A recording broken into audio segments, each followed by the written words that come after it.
Ahmedabad police દ્વારા અસામાજિક તત્વો સામે વિશેષ ઝુંબેશ ચલાવવામાં આવી છે।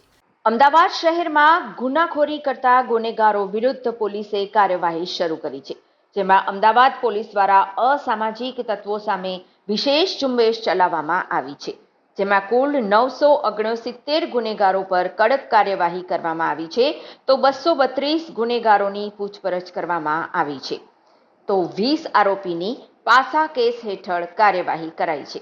પોલીસે કોમ્બિંગ દરમિયાન 271 પ્રોહી કેસોની નોંધણી કરી છે। જો તમારા વિસ્તારની આસપાસ કોઈ પણ ગેરકાયદેસર પ્રવૃત્તિ જણાય તો તુરંત જાણ કરો 6356625365 પર। વસ્ત્રાલમાં બનેલી ઘટના બાદ અમદાવાદ પોલીસ એક્શન મોડમાં આવી છે। પોલીસ દ્વારા 18 માર્ચ 2025થી સમગ્ર શહેરમાં કોમ્બિંગ શરૂ કરવામાં આવ્યું હતું। શહેરના અલગ અલગ વિસ્તારમાં પોલીસ દ્વારા બેરિકેડિંગ લગાવી ચેકિંગ કરવામાં આવી રહ્યું હતું। સ્થાનિક પોલીસ ઉપરાંત અમદાવાદ ક્રાઇમ બ્રાન્ચે પણ શહેરના પૂર્વ વિસ્તારમાં કોમ્બિંગ કર્યું હતું। આ કોમ્બિંગ દરમિયાન અસામાજિક તત્વો અને જૂના ગુનેગારોની અટકાયત કરી પૂછપરછ પણ કરવામાં આવી હતી।